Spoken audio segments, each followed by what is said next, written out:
Thank you for joining the webinar. This webinar is being hosted by the USAID-funded Higher Education System Strengthening Activity, or HESSA, as we call it. This session is being recorded, and it will be made available on the HESSA project website, hessa.utah.edu, and also on our YouTube channel later. Our attendees are requested to mute their mics and turn off their videos. However, we do value and encourage your participation, so please add any questions you may have to the Q&A section that you can see in the menu below. HESSA project is being implemented by the University of Utah in collaboration with the University of Alabama and the Institute of International Education. The project works with 16 public sector universities across Pakistan to improve the quality and relevance of higher education in ways that enhance the employability of their graduates. Indeed, the importance of ensuring that higher education is accessible and inclusive of students of all backgrounds and life experiences is fundamental to the work that we are doing. So today's webinar is being held to commemorate the International Day of Education. The designated theme for this year is Learning for Lasting Peace. This message of learning for peace requires us to be transformative and help empower learners with the necessary knowledge, values, attitudes, and skills and behaviors to become agents of peace in their communities. And now it's my honor to introduce Dr. Asma Shahid Qazi, Associate Professor at Lahore College for Women University, who is the moderator for today's session. She is an accomplished educator specializing in curriculum and instruction, and with more than 10 years of experience as in charge of the Department of Elementary and Teacher Education at her institution. She has made significant contributions to the field of education. Dr. Qazi has taught undergraduate and postgraduate students, supervised numerous MPhil and doctoral candidates, and forged national and international partnerships for her department.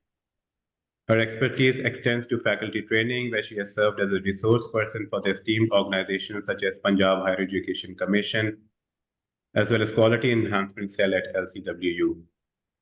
She has been involved with impactful initiatives like the USAID-funded Pakistan Reading Project and also the Khyber Pakhtunkhwa Education Sector Program. So with this introduction, over to you, Dr. Qazi. Thank you for facilitating. Thank you so much for this opportunity. Assalamu alaikum everyone, and a very warm welcome to today's webinar. In celebration of the International Day of Education. As you've just been informed, the theme is Learning for Lasting Peace. So while we talk about this and let it make this the guiding light of our discussion today, I want us also to focus that education is not just about acquiring knowledge and skills. It's about empowering individuals and communities to build a more peaceful and sustainable future. So as we join in celebrating this International Day of Education today, it's my honor to introduce our esteemed panelists who champion this crucial cause and this crucial mission. Our first panelist is Dr. Minhas Majeed. She's an assistant professor at the University of Peshawar. She completed her master's in IR from the University of Peshawar. Then she was appointed a lecturer over there and then went on to do her PhD on evangelicals' influence on US foreign policy, impact on Pakistan-US relationships. And she was also awarded a fully funded research fellowship by Prince Al-Walid bin Talal Center for Muslim-Christian Understanding at Georgetown University, USA in 2010. She was selected as a SUSI scholar in 2012 to complete a 6-week US foreign policy course at the University of Florida. She completed her PhD in 2013 and went on to become an assistant professor at her institution. She was a post fellow on sabbatical with the Institute of Strategic Studies Islamabad for her research entitled An Analysis of Religious Freedom and Democracy in Pakistan under the International Religious Freedom Act of the US, which was also published in a book form. This is just the start of all her accomplishments. She's also a fully funded fellow of the Center for Women, Faith and Leadership at the Institute of Global Engagement, Washington, 2015-16, and produced a postdoc research on violent extremism, the status of religious minorities as targets and victims in Pakistan, which was published in a prestigious journal. Her areas of research include role of religion in foreign policy politics, particularly in the US and Pakistan, religious extremism, countering violent extremism, Islamophobia, role of gender in peace and security, and conflict prevention. And she has presented numerous papers at national and international conferences and seminars. So she has all the background and the academic accomplishments to be a panelist for today's webinar. Accompanying her is Dr. Shaheryar Naveed, another stellar educationist who's serving at as an assistant professor at the Public Administration Department and is the director for Center for Learning and Excellence at Fatima Jinnah University, Rawalpindi. He has over 17 years of experience in academia, corporate, and development sector. Dr. Naveed holds a PhD in management sciences focused at organizational behavior. His research area is leader member exchange and capacity building. He has numerous publications, book chapters, and projects on his credit. He plays a pivotal role in advancing staff development through training initiatives and continuous learning practices. Dr. Naveed is driven by a commitment to enhance efficiency, and he also harnesses technology to facilitate these endeavors. His esteemed career includes serving as a master trainer and HR consultant across various governmental and non-governmental organizations, both on national and international fronts. So each of our panelists brings a unique perspective and a wealth of experience to our discussion. Together, they will illuminate the power of education in its various forms to cultivate tolerance, understanding, and ultimately a peaceful future for all. So I would like to start by asking a general question about the theme that we have for today's webinar, which is learning for lasting peace. And I would like to put it forth to both our esteemed panelists who can answer it one by one. So Dr. Minhas, I would like to ask you the question first, and Dr. Shaheryar, then you can add to it. What does the theme learning for lasting peace mean to you? And how can education contribute to lasting peace? Okay. Thank you, Dr. Asma. Thank you, HESSA, University of Utah, Alabama, and Higher Education Commission of Pakistan for providing this opportunity to teaching faculty as well as administrators to get this training and to train other teachers and people from academia for a better future for the next generations of Pakistan. As far as your question about the theme for learning for lasting peace is concerned, I strongly believe that education has a crucial role to play in promoting lasting peace by fostering understanding, critical thinking, conflict resolution, social justice, and global citizenship. Education, again, I would say, equips individuals with the necessary skills and knowledge to navigate a rapidly changing world and develop cultural competence. Beside that, I also think that it encourages environmental, environmental awareness, enable individuals to understand the impact of their actions on environment and take necessary steps to preserve it. And lastly, I would say that education promotes adaptability, which helps individuals adjust to new situations and challenges and make them more resilient and better prepared to face the future. So all these skills are essential for creating a better world for everyone. In essence, then learning for lasting peace underscores the pivotal role of education in shaping individuals and communities towards a future marked by understanding, cooperation, and sustained peace. This is how I see learning for lasting peace, the theme that you have asked the question about. Thank you so much. So I'd like to put forth the same question to you, Dr. Shaheryar. Thank you, Dr. Asma, for having me, and thank you, HESSA, for giving this opportunity to share my thoughts. And I think it's really important. You mentioned being the master trainer. Everywhere I go for faculty development trainings, this is one thing that I tend to promote. I want them to realize that education is a powerful tool. And for your question, what does the theme learning for lasting peace means to you? I would say the same thing. Education is an extremely powerful tool to cultivate what? Understanding, empathy, cooperation among individuals or our youngsters, communities. I mean, I can give you an example. For example, teaching history that emphasizes on diverse perspectives that can help break down the stereotypes and build mutual respect contributes to the lasting peace. And who would do it? The education system and the educationists. So having said that, I believe that that's why I say that education is a powerful tool, because what we don't do nowadays is that we sort of don't focus on the micro level intervention. So if we could just relate of what we're teaching, of what we're promoting to the history, and we have figures there, we have legends over there. I think it'll start making sense to our youth, and we'll be able to inculcate all that I've mentioned, the empathy and the cooperation and multiple levels. So yeah. Thank you so much.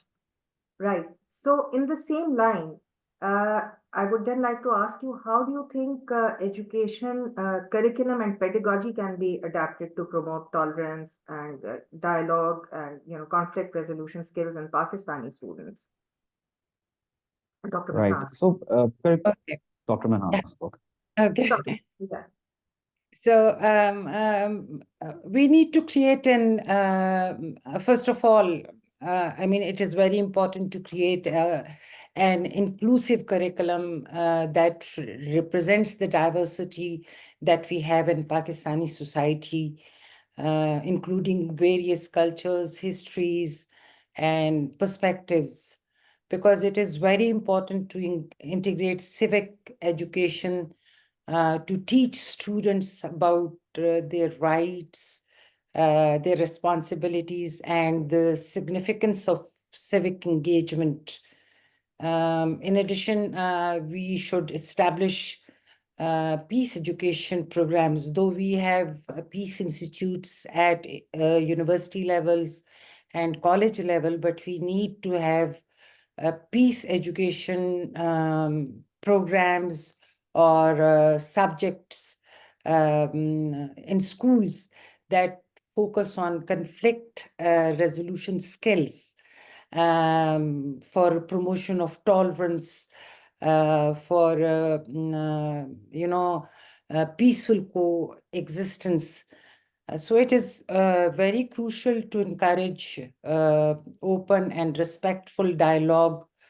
For me as a teacher, I would always encourage my students to have respectful dialogue in classrooms, to foster an environment where they feel comfortable discussing different viewpoints, discussing different issues without feeling that they might offend other people.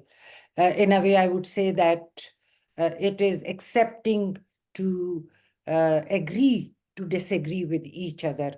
So finally, I think we should recognize and respect diversity in Pakistan, whether it is linguistic diversity or ethnic diversity, cultural diversity, by ensuring that students have education in their native language. I mean, not only native language, but, a combination of different languages and native language should be included in that. So if we, adopt such measures, I think we'll be able to promote tolerance, dialogue, and conflict resolution skills in Pakistani students. Yeah. Thank you. Yes, that makes so much sense. Dr. Shaheryar, what would you like to add to this? I think probably I'll build on it. I agree with Dr. Minhas that we need to sort of bring the pedagogy to a level where we would give more flow to our students, where they could first get engaged into a dialogue. What I believe is they don't even ask the questions. They're seldom like, the ratio is just, the frequency is really low. So the dialogue is a different level altogether. So first, they need to engage in the dialogue. Once they engage into dialogue, yes, as Dr. Minhas said, that they need to respect each other's opinion. So now what I see happening around that we do engage in dialogues, but we should learn to differentiate, keep our opinions separate from the person that we're talking to. What we do is that we sort of mix them up. And that's where we go wrong. And this perspective could be added into the pedagogy, where if the students are having a dialogue, and you see that their body language certainly changes, they get angry, all sort of those things. So what I believe is that while we are providing feedback once they're having the dialogue, it should be focused on that, hey, you need to keep yourself different, on a length from what you're saying, in a way that if somebody is challenging your opinion, it doesn't mean that they're challenging you as a person. So it should not be taken personal. It is, something that they have their own intellectual capabilities and they're looking at the world in a very different lens. And we can do this with the help of behavioral approach, where we can sort of highlight to them that, look at your body language. How offended are you? So we see that body language. And that is how, if you focus at the body language, we can make them realize that, you're saying that you're tolerating, but you're not tolerating. So pedagogy, when you talk about inculcating this into pedagogy, I think the action items should be used as a parameter to identify the response, and that will make them realize how they're behaving. That's my way of looking at it. Thank you. Thank you. That builds so much insight into what I'm doing as a teacher and, what more we can do. Thank you. So coming back to you, Dr. Minhas, how do you think educators can play a role in fostering critical thinking and peaceful activism among young people? Now, that is a very important question that I think everyone would have in mind, because for me, teachers play a very crucial role in teaching young people coming from different backgrounds how they think critically and become peaceful activities is one of the important responsibility of teacher to know.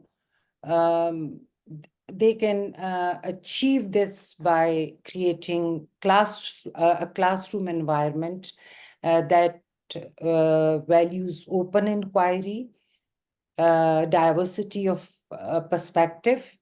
I mean, accepting diversity,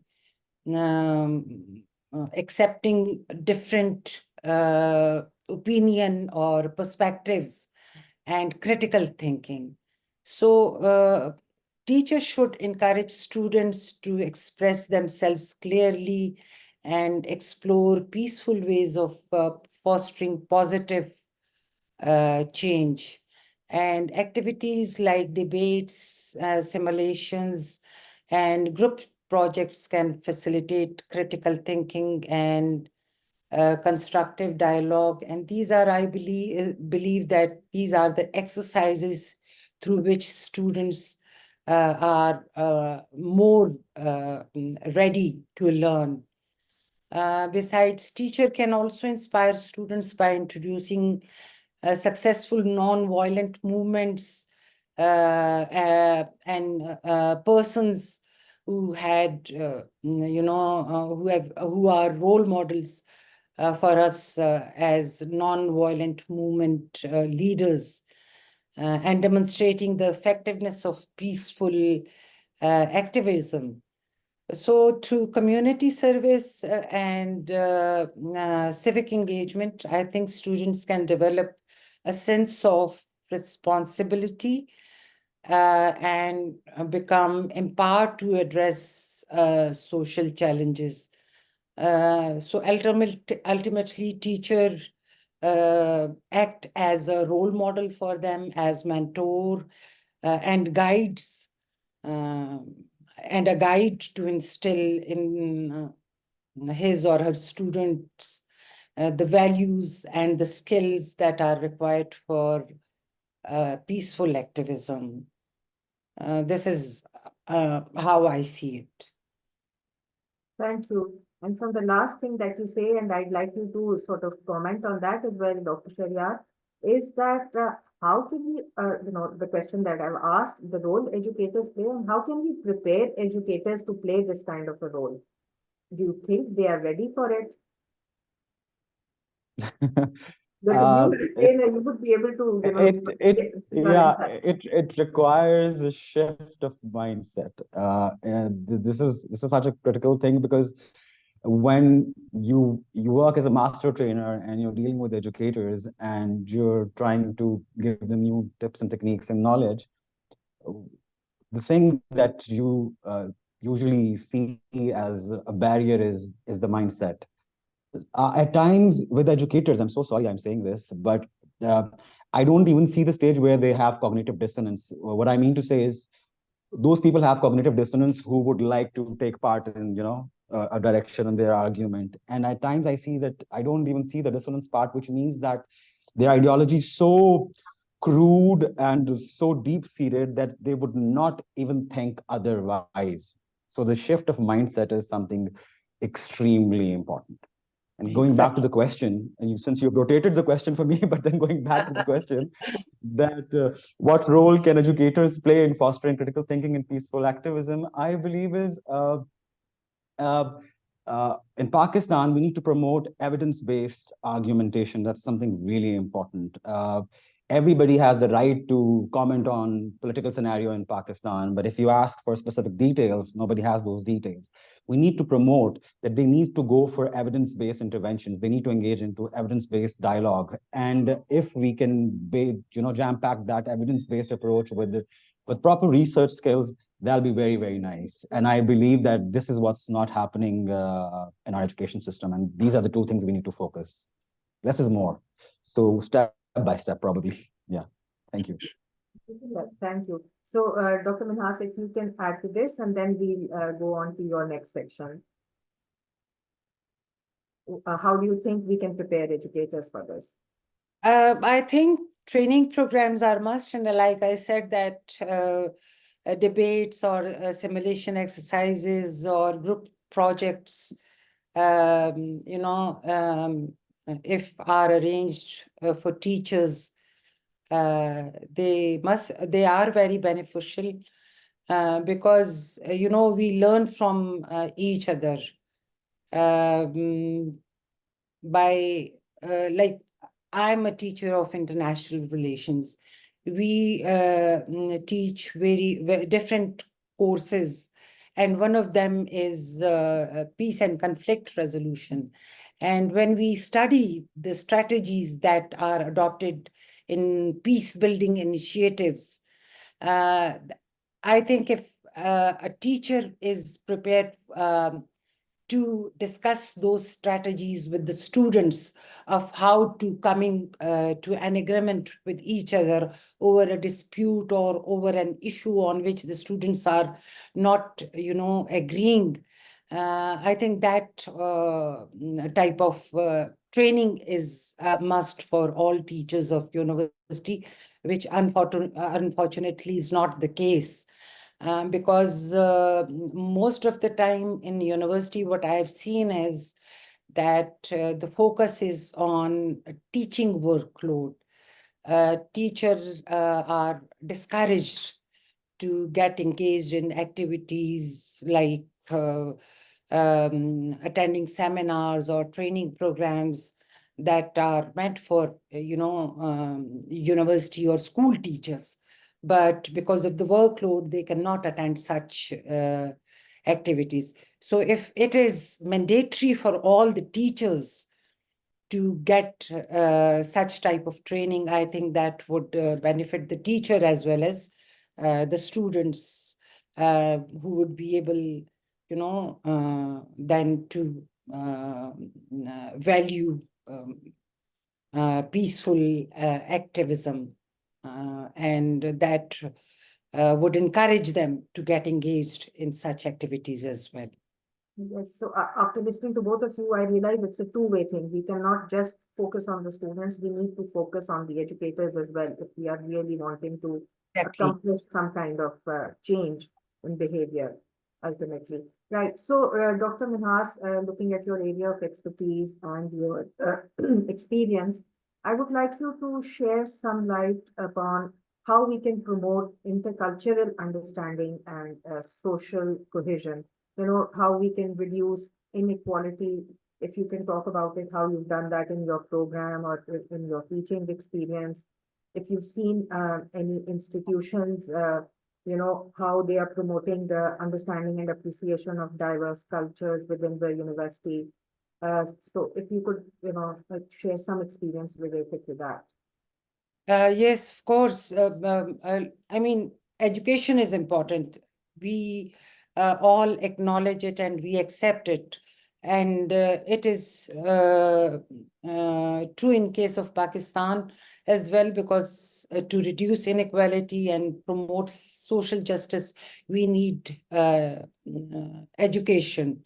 Not only, in cities where everyone everyone has access to education, but in areas that are backward, that are far-flung areas. So education is important in Pakistan to reduce inequality and promote social justice. We can do this by creating, number one, an inclusive curriculum that includes diversity and that also challenges biases. Because I've seen that there are, along with so many other challenges, these biases are one of the hurdles, that stop us from, moving ahead with the goals that we have set for, promoting social justice. Then everyone should have equal access to quality education, regardless of their social or economic status. And to tackle specific social justice issues, I strongly believe that we need to collaborate with communities and create relevant and effective programs. Civic education, gender equality initiatives, and poverty alleviation programs should be integrated into educational framework. We should also train teachers on inclusivity, like I said earlier, and should train teachers on identifying biases. Besides that, I think online education initiative also help bridge gaps and extend educational access to underserved or underprivileged communities. There's one program that I would like to mention, and that is Teach for Pakistan, which basically is a movement for equity and excellence in education. And there are various NGOs-led projects that are making efforts to tackle, educational inequalities and foster social justice. There are some, interfaith groups as well. Like one is Faith Friends. There are, groups from different people of different ethnic backgrounds. So we need to continuously evaluate and adapt these programs to ensure sustained impact. That I think is very important. Yes. Thank you very much. And here I would like to add for the participants that if you have any query or question coming to your mind related to the discussions being carried out, please feel free to write in the Q&A section. You can find that in your Zoom taskbar. And please, just write your comment or your question or query over there. You can address it to either of the panelists or it could be a general query. So, Dr. Shaheryar, looking at your area of expertise, and you've been a trainer and you've been working for education for sustainability as well, very actively. So I would like you to think about how environmental education can be integrated into the curriculum to raise awareness about the interconnectedness of, environmental degradation and conflict, or talk about some innovative teaching methods which can be employed to empower students to become more responsible and to become more conscious about peaceful coexistence amongst themselves and with nature. And what role can universities play in this? Thank you, Dr. Asma. I think it comes down to pretty much the same thing, because if you're talking about educators toward the end of the day, it boils down to their pedagogy. I mean, how do you teach? And the good thing about HESSA was that we've been doing collaborative and experiential teaching, but we've not been focusing on it. So we've been doing it for the last 17, 18 years. But what HESSA did is that they've brought it to the forefront. They've sort of brought it to our conscious that when you put students into situations where they are learning from experience and you design a course in a way where they can learn from the experience, that's where it is something really useful. So I think that's the answer for the innovative teaching parts. It depends how you design. I always say it's easier to design a lecture because it takes about 2 to 3 hours to 4 hours that where you can design a lecture with a lot of references and a lot of evidence. But when you have to design the same lecture and turn it into an activity, it takes a lot of time. But once you have developed that activity, that remains with you for the rest of your life, and then you just need to change the context of that activity, and you can play with it from so many different dimensions. I love that part. But the first time when you design that activity, it is difficult. Going back to the interconnectedness of the environmental awareness and degradation and conflict. So about that, we, for instance, we can explore lessons and case studies that are contextual in nature. I've seen that when we talk about climate, we are talking about carbon footprint, and we're talking about all of these fancy jargons. Yes, they make a lot of sense to a lot of hardcore scientists, but when you talk about social impact and when you talk about these concepts with somebody on the street, how do you transfer that concept? This is something very, very difficult. I often work as a jury member of the software projects and projects of the art sciences departments. And every time I see they have this amazing invention in front of them, and I ask them questions, so what is it all about? They start telling me the voltage and the devices and this and that. And I'm like, beta, just tell me, how is this useful or relatable for somebody on the street? And they don't have stories. So you see, this is the missing link. This is the puzzle. That's the unsolved part. Contextualization of that knowledge is so important, even if you talk about environmental education, because the environmental issues in Pakistan and within Pakistan, the regional diversity, there's a lot of diversity. So from east to south, you'll talk about climate issues, environmental issues, and you'll see that the issues will change drastically. Have we contextualized them? Are we adding experiential learning to that those examples? Are our students, are they going out and working with the industry? Do we even have local knowledge on these things so we can talk about these issues? And they don't. And there's so many NGOs that are working on these issues. Recently, I came across a National Rural Support Program. And my God, I've gone through their work. They've been doing such amazing work in so many sectors. And I've asked their CEO, I said, why don't I see a case study? Why don't I see? He said, well, we have our annual books. I said, well, we are not into your annual books. We really want more than that. We would like that we would be able to showcase this to our students. And this is the platform. So if we can do that, we can sort of take that local knowledge, local wisdom, and we can write about it and promote that wisdom. That wisdom will bridge the gap and bring in the contextualization, and then that contextualization along with experiential and collaboration learning will solve this riddle and will also your questions that you've just asked me. I hope it was worthwhile, the answer. Thank you so much. Yes, absolutely. It makes so much sense.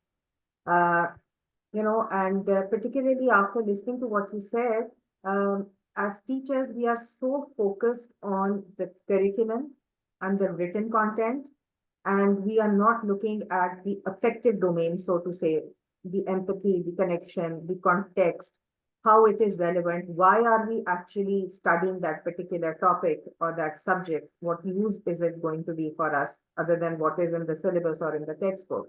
So that's where I think once we start connecting with what we are studying, it automatically sort of leads to some kind of a peaceful initiative, because you would like to apply it in a context where it is beneficial for us.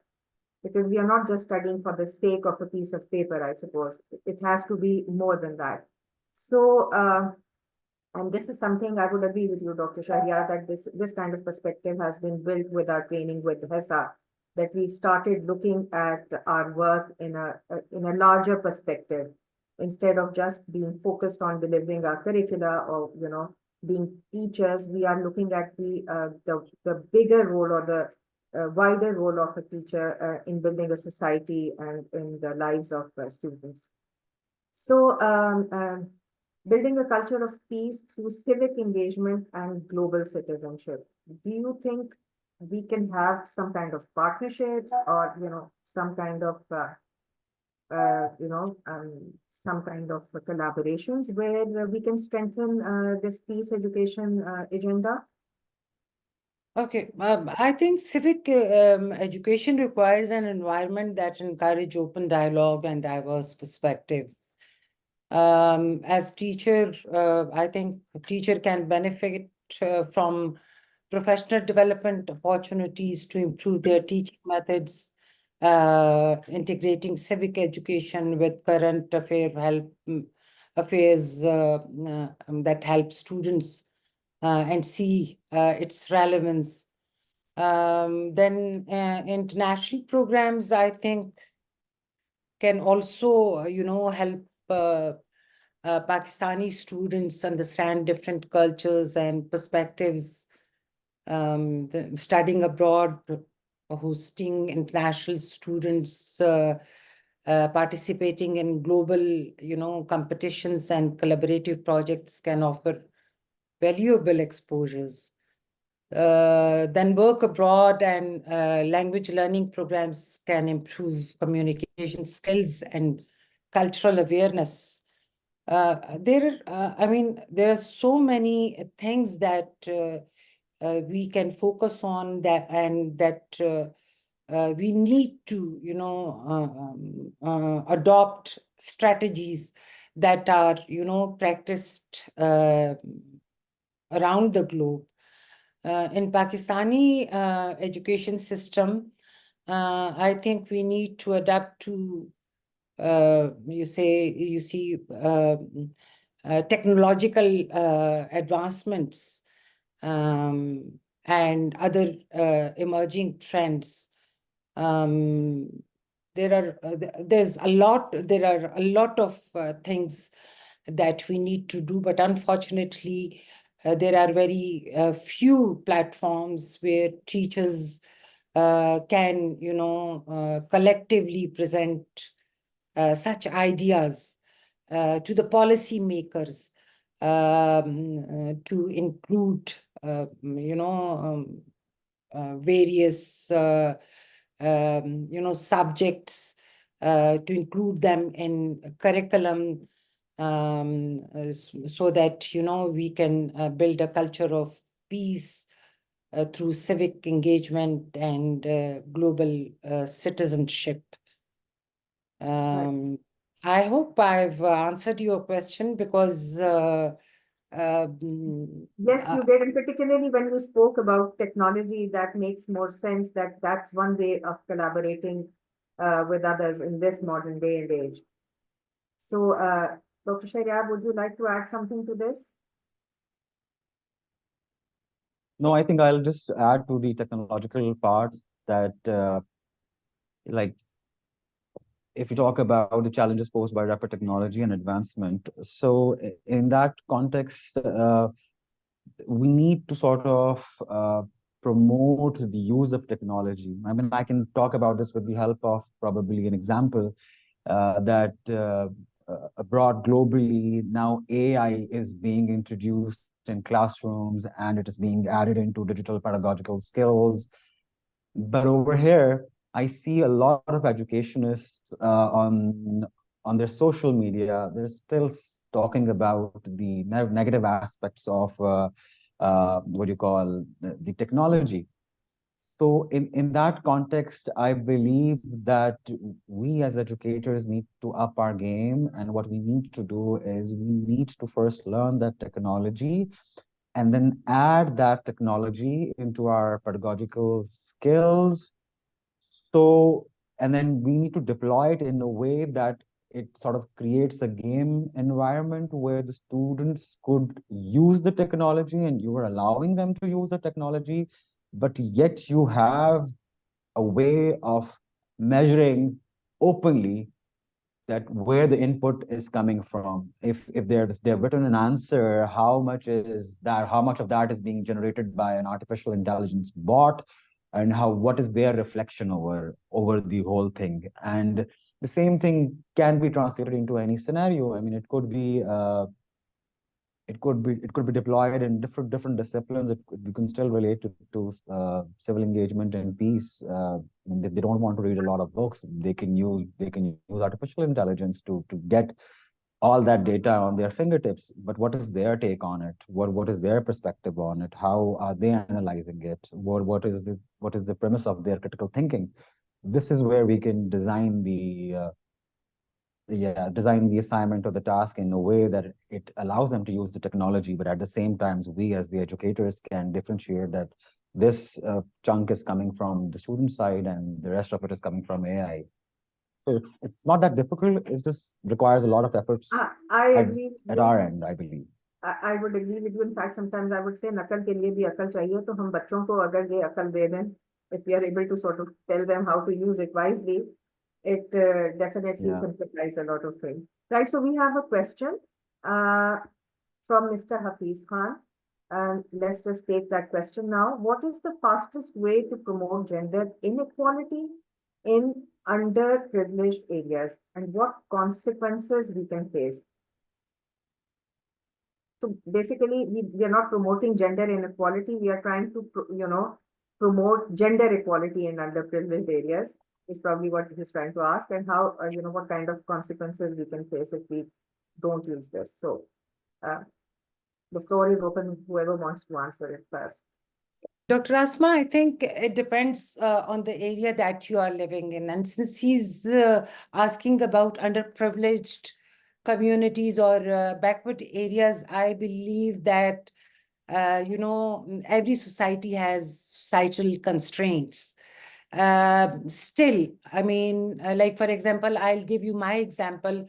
I got married. I belong to a very backward area. I got married when I did my metric. But after 16 years of marriage, I restarted my education. And initially, the response from my area was not that very encouraging or appreciative. But once I did my master's and then PhD and started teaching, families from my area would come and ask me about their daughter's education and which institution I thought was better for their education and which line.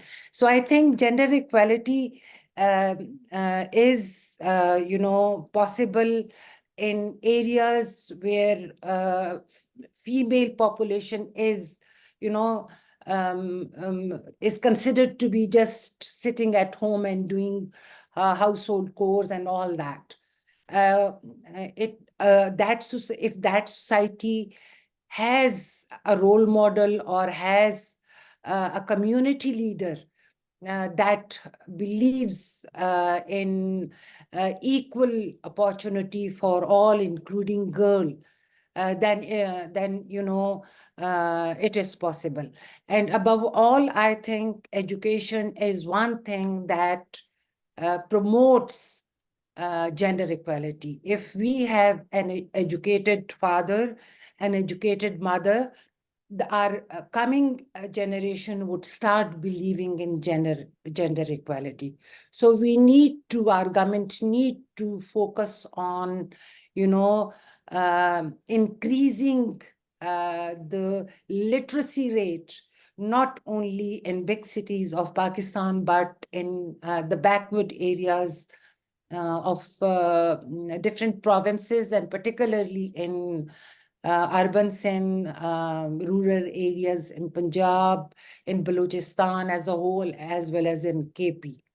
So that is possible, but I think education is a must for that, to understand that women has an equal role in society to play alongside men. Yes. Thank you. That was so inspiring. Absolutely. Dr. Shaheryar, if you would like to ask something. Yes, I would Before actually we- love to add over here. Am I audible? I hope my Yes, voice you is are. not breaking. Yes. Okay.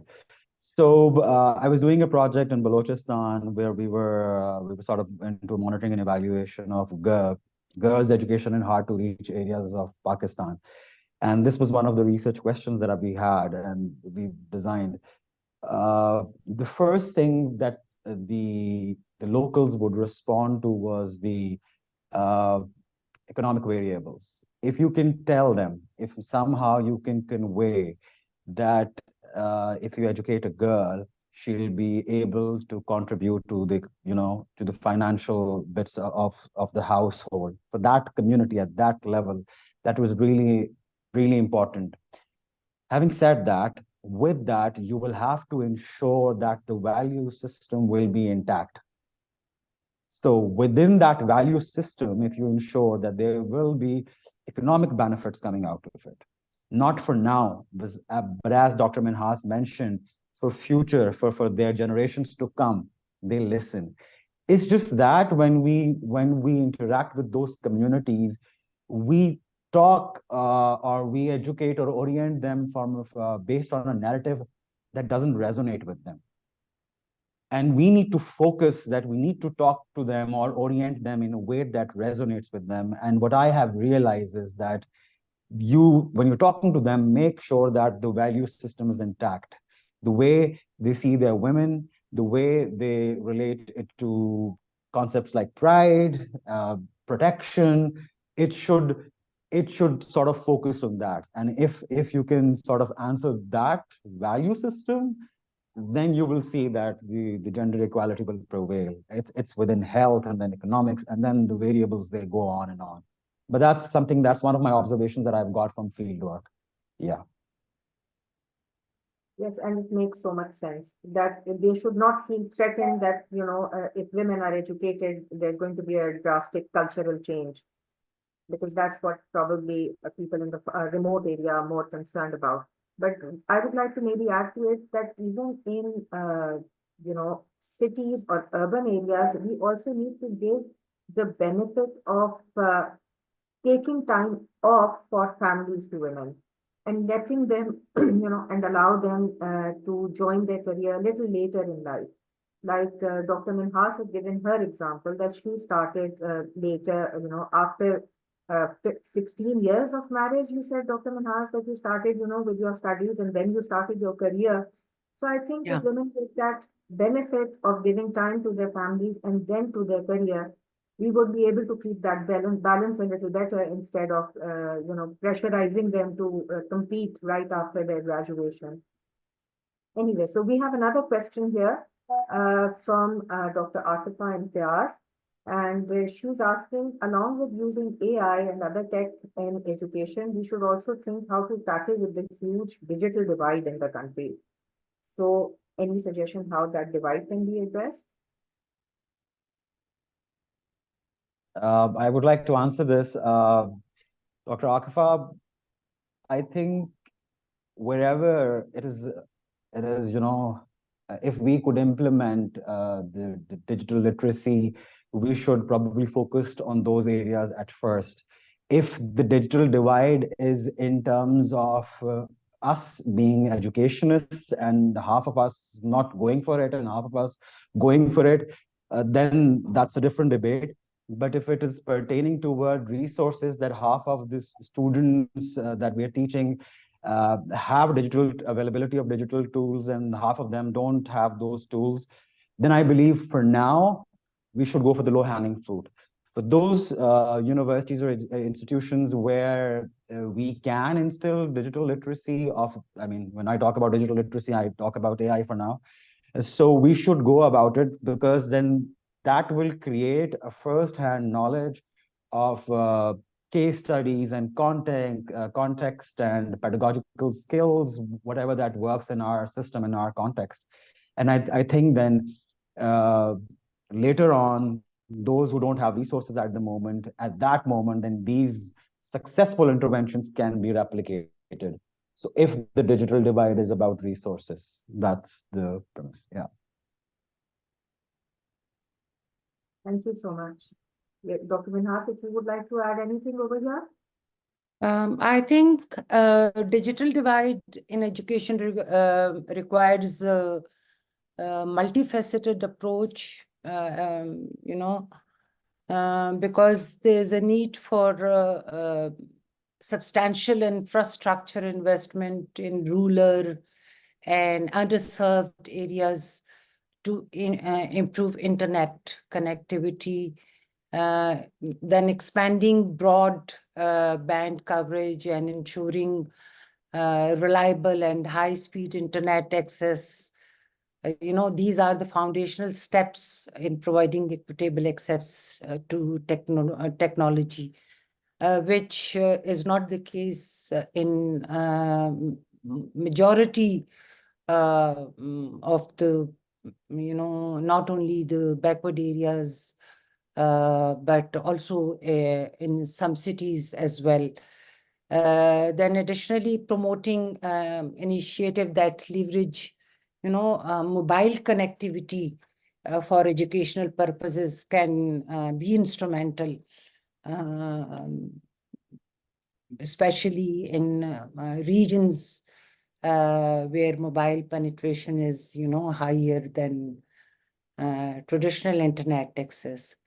So the establishment of community technology centers can be one of the options that can, act as a hub where students and community members can access digital resources. And then online learning is again one of the options. But for that, again, I'll go back to my first, view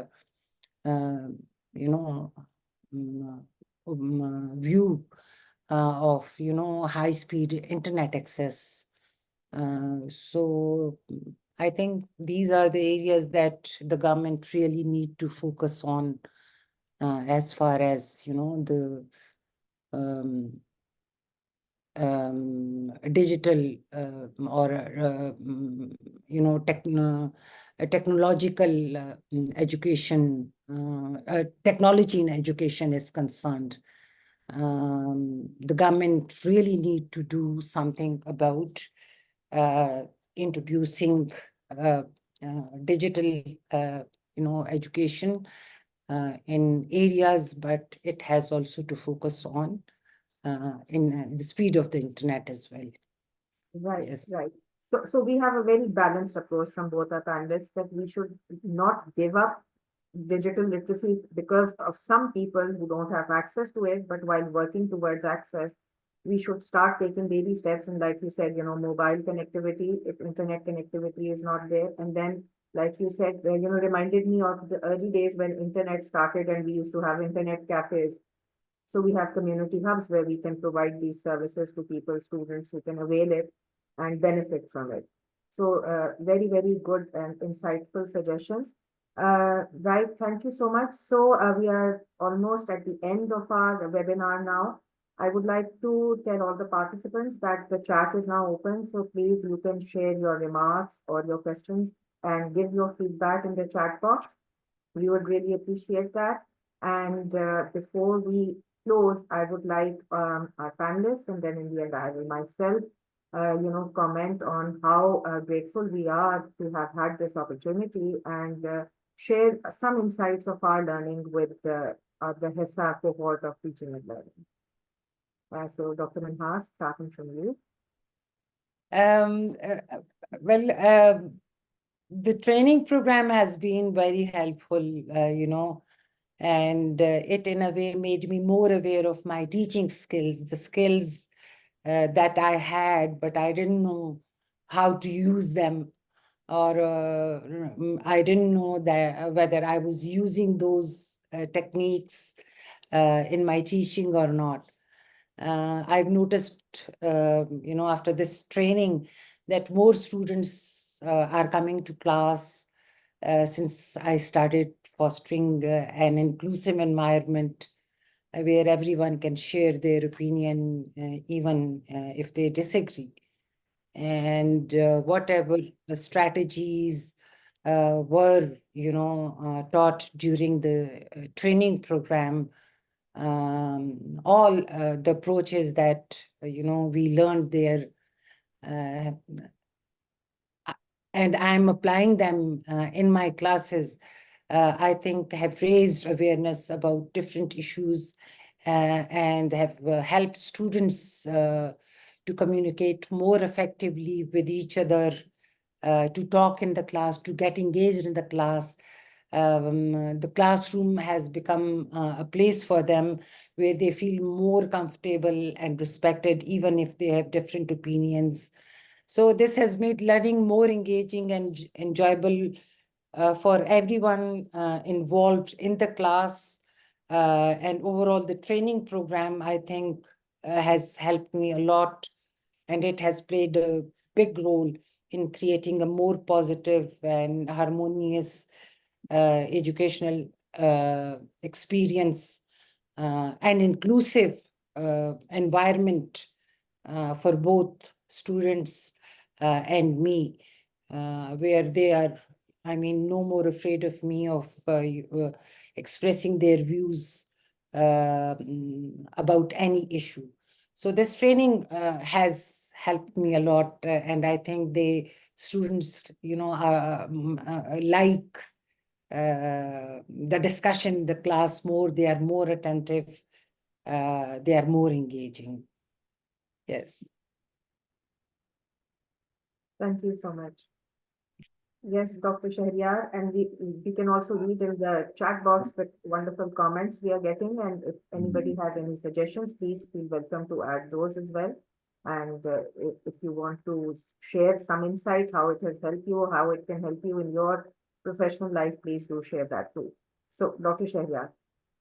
Yeah, so the way it was designed, the teaching component was nice. I mean, we get to interact with them online first, and then they came over here, and then we had to go back. And so it was sort of a mix of everything, and it was hybrid. And I said it sort of creates a balanced approach. So I need to commend the approach that they've taken, which was nice. Secondly, for me, I've been, since having a management background, organizational behavior as my niche, and then dealing with our generations, we're talking about Gen Z, their issues are way different. For me, I'm the kind of educator who tries to bring about an out-of-the-box idea or pedagogical technique to the floor. And what happens with that before HESSA was, it would be shot down. This is too ambitious. No, you can't do this. This will create a non-serious, environment. And I would get these kind of comments from the seniors. But then when we got into the HESSA teaching component, they end up validating all of my ideas, and not only they validated it, they also sort of highlighted it to me that these are the best ideas. And I was like, hair job. So I was like, now I need to go back. So Dr. Minhas came back and she sort of inculcated in the classroom. I did that, yes, but I started advocating the same thing at the senior management committee, at the QEC level, at the policy making level, where they look at certain pedagogicals in a certain way. And I started talking about it. So because I am the kind of person who wants to close the gap as soon as possible. So I thought, apply it in the classroom. The faculty members around me, they would come to me with their problems, and I'll tell them, oh, why don't you use this technique and that technique? And they would use them, and then they'll come back to me and they'll tell me, well, this is the benefit, A, B, C, D, And so I took that data and I went to the senior management and I started discussing with them. That really helped me. So I've been sort of fighting the battle from both ends. And yes, HESSA made me realize, sort of validated my teaching pedagogical skills. And that also made me realize that for all the disciplines, I mean, in Fatima Jinnah University, we have now 29 different disciplines. It is really important for all the disciplines to delve into their own sort of pedagogical literature, that what is the most relevant for them. So that just opened up an entirely different Pandora box for me. And I'm loving the journey till now. So yeah. Absolutely. I would resonate with the same things that, there were so many things that I was already doing, but I got the encouragement, or sort of, I was like, it was validated that what I'm doing or what I'm thinking is right. And I got to put things in a better perspective, how to implement them as well. And some things I've always felt, one thing I always felt is that it's very important to have a personal connection with the student, that rapport. Otherwise, most of the teaching is lost. It's only when you are connecting personally and, also joking about things and looking at things from a broader perspective, not just the textbook, there is more learning as well.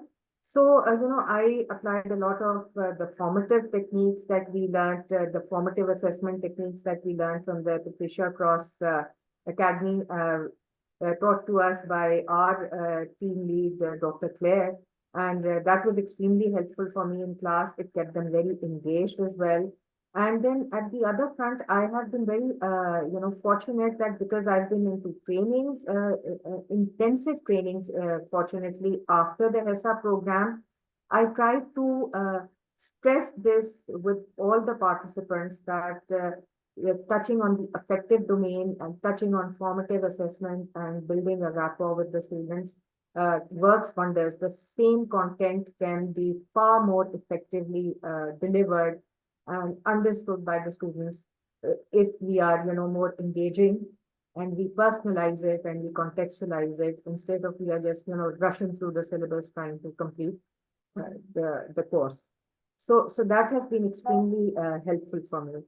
So on this note, I think we can conclude today's webinar, which has been extremely insightful. We've got some very heartening comments from the people, from our participants, who feel that we should be conducting this kind of a seminar or a webinar more often. And thank you very much to the HESSA team for giving us this opportunity today to share our own reflections and to talk about such an important topic. Thank you all for taking the time out and for joining us today and for sharing your insights. We look forward to building on today's discussion, and we look forward that you will come up with your own suggestions and start implementing some of the things that you've heard today in your own classrooms as well and in your own institutions. Thank you. Thank you, Dr. Minhas. Thank you, Dr. Thank you Shaheryar. so much for having me. Thank you, Thank you. the HESSA team, and thank you to all. Allah Hafiz. Allah Hafiz.